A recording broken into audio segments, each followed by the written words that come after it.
Hello, welcome back to the Villa View, proudly sponsored by OneFootball for a preview ahead of Aston Villa's game with Burton Albion tomorrow evening at the Pirelli Stadium. And Dan and I are finally back together for a video. Feels good, mate. It's nice to see you again. I feel like I haven't seen you for ages. It does feel like a long time actually since we've done a video together. And actually, we've been okay form-wise, and I feel like that this could be a bit of a bad luck charm that we're doing this together tonight.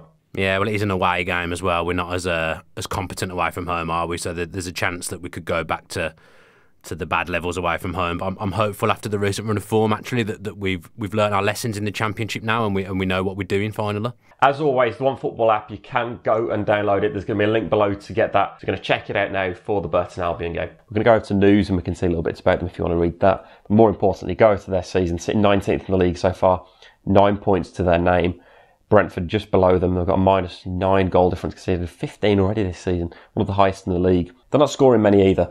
Conceded 15, as I've touched on, and they've had an average of only 0.7 goals per game, which isn't great. It's one of their key men, that man, Lloyd Dyer. Aston Villa fan through his youth, 35 years old last weekend, I think it was, against Fulham to get the winner. So he's a real threat, and he's going to be one of the main ones for us tomorrow evening.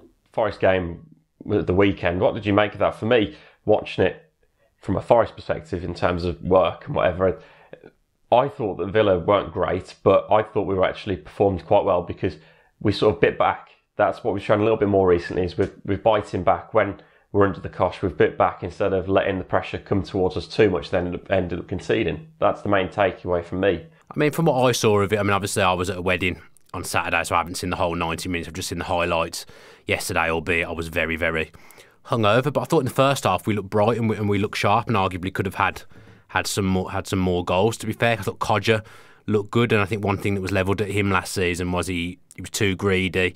He couldn't make the final pass. Well, he's shown now that his game's actually come on, because he's made the final pass for the assist for the first goal, and he's won the free kick for the second one, which shows all the good facets of his game that he has. So I think Codger coming back has coincided with the good run of form, and I don't think it's a coincidence, obviously, because he is our talisman, he is our main man. And the encouraging thing is that although he hasn't scored since he's come back, the team's been very effective and other people are chipping in with goals. Forest are a good team, so to beat them was a good result, and now the momentum's starting to build.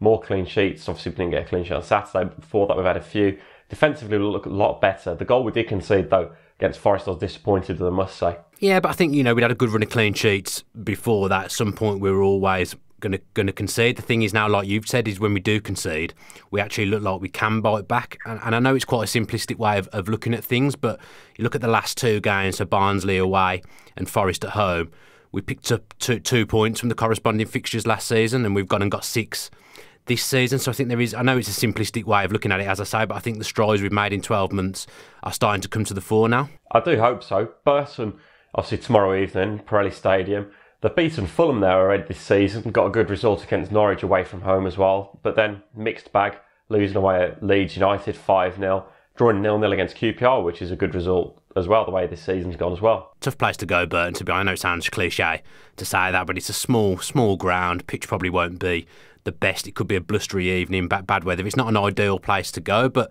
I suppose Barnsley's a similar place, and we went there and won 3-0. So you'd hope now that we've learned how to play away from home. We've learned about the Championship a bit more this season. I do think it'll be a really tough game, because I think inevitably Burton will raise their game, because they're playing, in their eyes, it's kind of a local derby for them. I don't think they've got much else in that respect. So it's a derby game for them. I think they'll definitely be up for it. There's players who want to prove a point against us. I mean, we were talking off camera about Lloyd Dyer, a Villa fan growing up, and someone who tormented us last year, especially in the game at Villa Park. I don't know if he played in the away game, but he played at Villa Park and was one of the best players on the pitch there. You've got players there that want to make a name for themselves, and they want to prove themselves against the bigger teams in the division, and I think that will happen again tomorrow. You'll see a good performance from Burton, but we've got that extra resilience now, and we seem to have taken a bit of confidence now and look like we can score some goals. So it should be a good game. What are you actually predicting lineup-wise for Villa? We'll come on to Burton in a second.